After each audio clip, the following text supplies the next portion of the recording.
Grow CFO is where finance leaders grow together. Join thousands of like-minded professionals using Grow CFO to access the combined knowledge and experience of the finance leader community. You can join us today, growcfo.net. Hello, and welcome to the Grow CFO Show. I'm your host, Kevin Appleby, and today I've got a brand new member of the Grow CFO mentoring team with me, Kathy Kinder. Kathy, welcome to the Grow CFO Show. Thank you very much, Kevin. I appreciate it. Kathy, you're brand new to our mentoring team, but you're bringing a lot of experience along with you. So, Kathy, tell us something about you. Oh, I'd love to. So, just to tell you a little bit about my background in accounting and finance, I started mainly well, many years ago at a company called Stokely Van Camp. At that time, they made Gatorade and pork and beans, Stokely Van Camp pork and beans. And so, one of my greatest claims to fame is that I actually was a bean counter because we had pork and beans. I share that with my team members usually when they get started with me. But That reminds me of a time, actually, Kathy. I spent back in my consulting days, spent a long time with the British Army as my client, and we were uh, doing cost reduction in the Army's supply chain. So there was the finance people and there were the logistics people. There's an awful lot of it. It was about how do you store stuff and how do you move stuff and keep the stock levels down to the minimum. So the accountants were always known as the bean counters, and the yes. logistics people were always known as the blanket stackers. Yeah, yeah. So I started my career at Stokely Van Camp, and I was just a clerk, basically. I worked in the profit planning department in the canned foods division. And I went to school at night and completed my degree and then held a few controller type positions at basically small manufacturing companies. And I was fortunate in the early 90s to be hired by a tech company made to manage systems. They provided ERP systems for discrete make to order manufacturers. Was hired as the controller there. I was there about 9 years. And during that time period, we went public. So we were a small public company for, I guess 5, 6 years, something like that. And I learned a lot about the requirements of a small public company in those years. And we did a one small acquisition and dipped my toe into mergers and acquisitions. But interestingly, that company in 2003 was acquired by a private equity company called Battery Ventures. And under Battery Ventures ownership between 2003 and 2012, I was the head of the finance team. And we did about 11 or 12 acquisitions. Many were small on the ERP side, but we also acquired a public company that had customer relationship management functionality.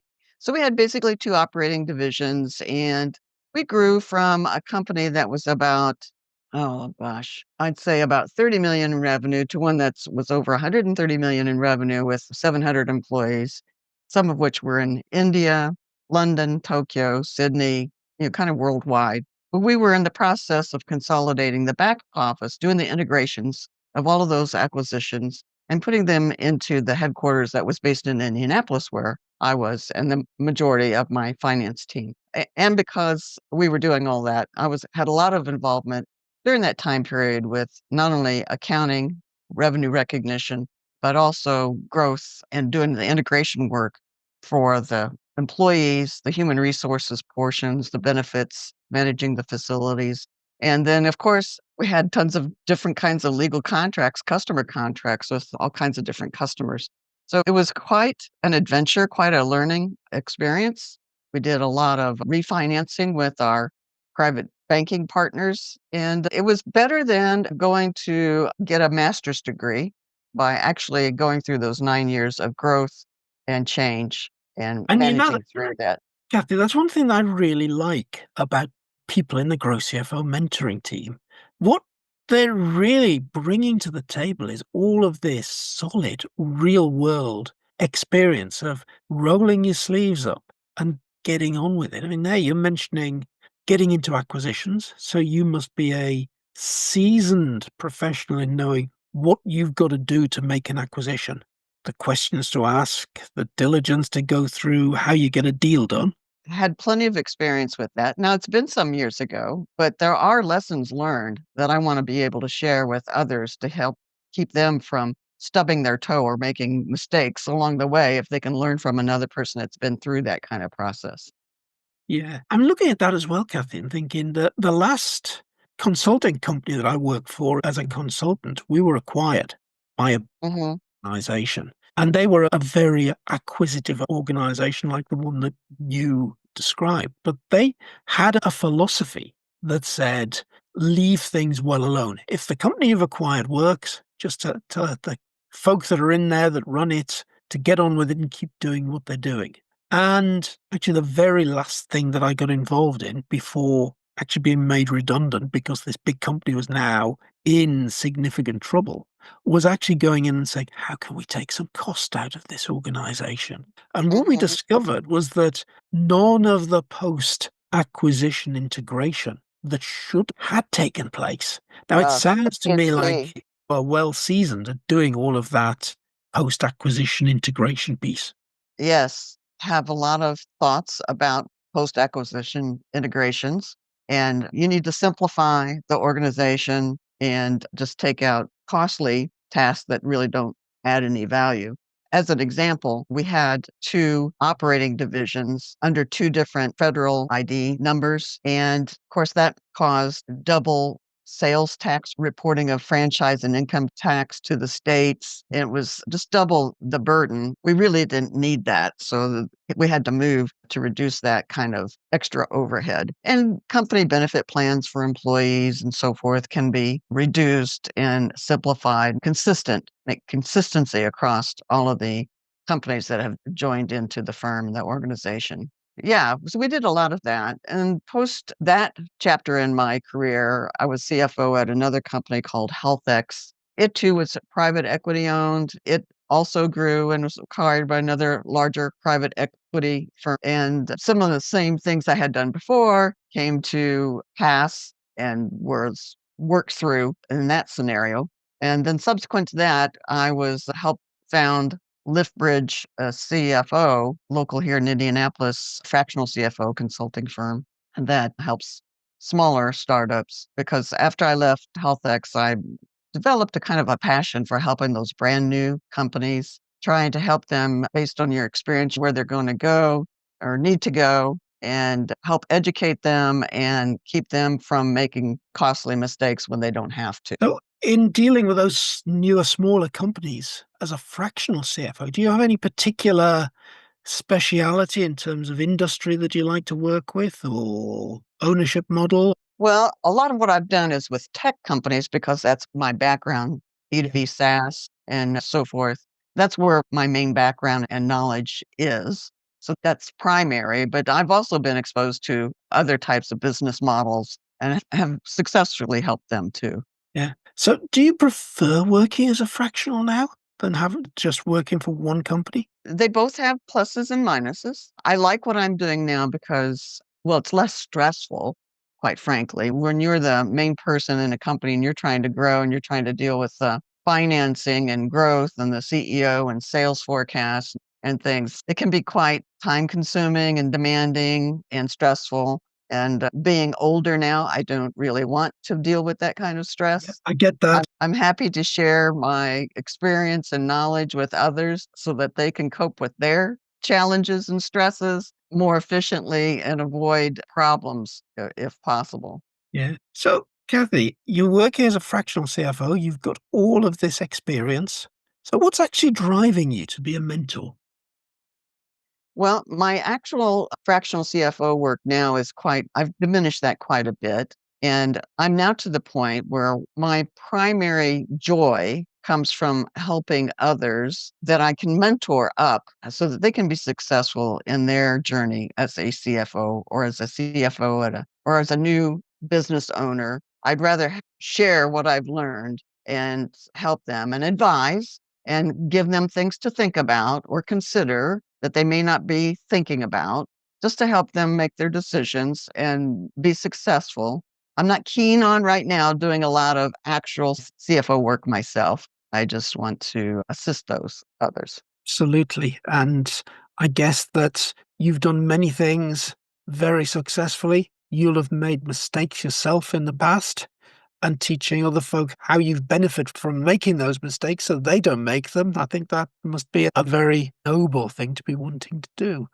So, Kathy, that sounds very good. But no, give us a little bit of feel for you outside of work. Sure. What are you passionate about? Well, I'm a dog lover. I love dogs. At one time owned a dog boarding and daycare business for about, 6 years or so, and it was really enjoyable. I learned that I would know all of the dogs by name, and I really wouldn't know the people's names, unfortunately. I'd go, "Oh, you're Rosie's owner. Oh, you are Lucy's dad."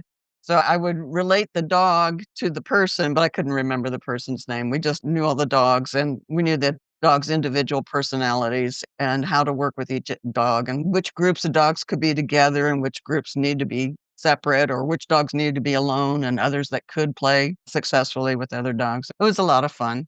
It was a Yeah. lot of work though. You're feeding and cleaning and from time to time training and always being watchful to make sure nobody's getting too rambunctious or potentially getting in trouble. Yeah, and again, fantastic experience that as well as the CFO side, when you're running your own business, it takes you into every single aspect of Oh, run. absolutely. When I was a youngster, my parents owned their own business. Yeah, And from day one, I was involved with all kinds of facets of business from a family business ownership perspective. And I've always thought to treat my team members, my folks that worked with me, treat them as volunteers, not employees, and share a lot of appreciation for what they do because they can choose to do it someplace else. So my philosophy is to treat my team members or employees as volunteers. fantastic. Yeah, I love that idea. I think far too often we take the team around us for granted. Yeah, Yes, I had an experience where I had a manager take credit for the hard work that I did, and it rubbed me the wrong way, to say the least. So I always made a point going forward that if I had an associate or a teammate that did a good job, I made sure they got the credit for it. And if the team made a mistake, I took the blame. That yeah, that was my management approach. And I can say that I'm really proud that most of the places where I had folks reporting to me, I had very low turnover and we were very successful. brilliant. So, how do you get the best out of a team? How do you get the best out of a team? Well, first of all, it's communication. Tons and tons and tons of communication. And I can't emphasize that enough. I've seen it crash and burn people's spirits because things get jerked around and they're not communicated with and they're not asked their opinion and they're not trusted. So, you have to communicate. Yeah, yeah. Now, you must have been in through those acquisitions you talked about in some very busy periods in you. Yes. How would you advise a finance leader going through all those stresses of acquisitions, of getting through them and keeping the team going and motivated? Well, a lot of it is making sure you have good relationships with folks on the team. Another thing I would recommend is if you have a poor performer or let's say, a rotten apple in the bunch, don't let it sit there because that will cause the rest of the team to become discouraged. You need to address it promptly and potentially make a change. Replace the person with somebody else that's going to work more effectively with the team. Yeah. Those are a couple of things that come to mind, yeah. Yeah. So, Kathy, you're in a position that as a mentor, you can bring to anybody those years of experience focused on manufacturing and focused on tech businesses, focused on acquisition, focused on getting things right after the acquisition, the streamlining processes. Sounds as though you've got loads and loads of experience of managing people, getting the best out of the team around you. What about managing change? Is managing change something that you can bring to the mentoring space? Well, you can't do those acquisitions without having to manage change. So, yes, I would say yes, yes. Now, do I have a tried and true process? No, but you have to be aware that when you're going through change and try to, again, I can't overemphasize the need for good communication, both up and down. As a CFO, you've got to communicate up to the boss Yep. and to your peers Yep. and to your team members, your staff. And I feel like a CFO very often can be like in the hub of the business because they know all the numbers. They know what the CEO's vision is. They want to support that. They have to work with the sales management to get realistic forecasts to manage the money. And you have to know how they make the product in order to make sure that things are going well. And you have to be cognizant of protecting the company's assets. And then nowadays, it's a lot about cybersecurity. So you have to be I would say, the champion for cybersecurity to keep the company safe. Mm. So it's a lot. Being a CFO is a multifaceted position, I would say. And it's not just I'm looking at the financial statement and I'm making a journal entry. A true good CFO needs to be a great business person. Yeah. And you've covered so many different things there, Kathy. And I think hardly any of those were you taught to do to pass your exams as a CPA. No, I was not. That's a very good point. Yep. And I think that's the biggest challenge of becoming the number one in finance, becoming the CFO, that there are all of these things that you're now expected to do that nobody ever taught you to do when you passed your exams. Not only do, but understand and coordinate. Yeah, Yes. yeah. And it's no surprise to me that most people that find themselves newly in that position have a huge dose of imposter syndrome and lack of confidence. Right. Yeah, Yes. Fake it till you make it, maybe. yeah, yeah, yeah. So, how would you help somebody who's trying to fake it till they make it? Well, I would ask them what they're currently doing, and I might suggest things to add to what they're doing or to delegate that they're doing. Because one of the challenges I know new CFOs they will get focused on the finance portion of the job, making sure the books are closed and the financial statements are prepared, which is important. It's very important. I'm not saying it's not important. But if you don't get your head up from there, you're not going to be able to grow and become a CFO. You have to look forward, not just backwards. So, Yeah, yeah. Okay. Very, very sage advice. So, Kathy, you're coming to the latter years of a very long and successful career. Where's the Kathy Kinder of 5 years' time going to be? What does that look like? 5 years from now, Yeah. yeah, I probably have another dog or two. And I don't know. I would like to continue doing the mentoring and I enjoy a good relationship with the remaining partners at LiftBridge and enjoy periodically getting together with them and keeping up to date on what's happening in the world of finance. Brilliant. Brilliant. Yeah. So it sounds as though you're not going anywhere soon. You're going to be around for a few years mentoring. And I Yes. am really looking forward to us working with you in Grow CFO. And I'm hoping that we can introduce a lot of really interesting people to you. And from that point of view, Kathy, what would your ideal mentee look like? Oh, that's a good question. I hadn't really thought about that. Let me see. I would think someone that's open to hearing, I will call them horror or war stories, short, not extensive, about what's happened in the past or things that I've observed happen in the past that they can learn from, people that I can encourage, people that are really interested in making a contribution to their company and to their fellow employees. Hmm. Good answer. Good answer. Good answer. It's the answer. Yeah, do you have a preference that you'd want to take on more male or female mentees? No, not really, not really. Many times in the past, because I've been around a few years, I was probably many times the only woman in a leadership team filled with fellas, but always very comfortable. Always found my male coworkers were always very accepting and supportive. No problems either way. I'd like to help both. And I guess with all that time spent as perhaps the only woman in the room, that you could give an awful lot to anybody else that found themselves in that position and needed some help and encouragement. I could certainly share my experiences Yeah, and how I found things to be, and, yes, absolutely. yeah, yeah, yeah. So in this age of a lot of change, where do you think we are in finance with AI and so on? What do you think is going to be happening in the next few years? I From think it's gonna be quite interesting. I'm learning a little bit about AI currently, learning about with some other fractional CFOs. We are exploring how that can help and help finance professionals. It's gonna be, very, very interesting. I think it'll reduce a lot of wasted time. mm, We don't have to recreate the wheel. You can get a straw man.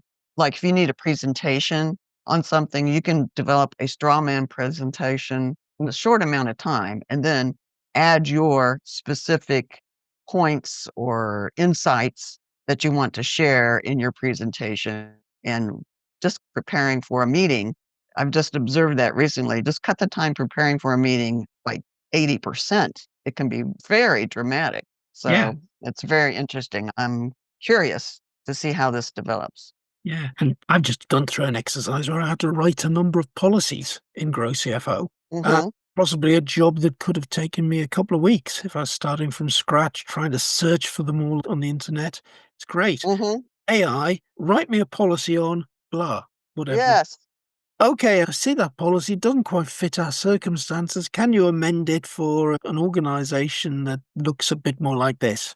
Great. Second Yes. attempt. I'd got a policy that was pretty darn decent. And you went, "Wow." I bet Yeah, you went, "Wow, that's pretty cool." yeah. And I'm seeing that all over the place. And I think, gosh, wish I had this 20 years ago. Yes, yes, absolutely. I did spend a fair amount of time not to recreate the wheel between acquisitions. We repurpose things, but boy, this AI stuff is pretty Yeah, cool. yeah, that's it. I think of the number of times when I repurpose things in a consulting life. Mhm. I wouldn't try to do too much because every client's unique. But it would have been lovely if we could have just said, hey, AI, take those presentations we did for the last client and modify them for the circumstances of this client. Mhm. Yeah, Mhm. yeah. Mm. So, Kathy, I think we've covered a lot there. Now I can see a really interesting mentor to add to our team, and I can see that you've got lots and lots of really good, solid experience of rolling Well, thank sleeves, getting on with it to pass on to other people. I think anybody who's listening today and thinks, I can resonate with Kathy, wouldn't mind Kathy as my mentor, please get in touch with us.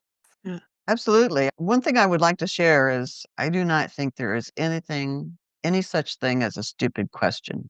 So I would encourage any mentee, if they were working with me, if they have a question, please bring it up. Do not feel like it's not worthy of being asked because there is no such thing as a stupid question. And no, that's where half of that imposter syndrome comes from. People think that some of these questions they've got to ask are stupid questions, and therefore they feel as though they shouldn't be where they are. Well, the reality is, a finance leader has to know so much about so many things these days. There Yeah, will be areas that you've got gaps. There will be areas that you need to go and start at a very low level. I agree with you totally. There's no such thing as a silly question. I And agree. I think that's a great place to leave this conversation and say, Kathy Kinder, thank you for being this week's guest on the Grow CFO Show. Well, thank you very much for having me. It was great.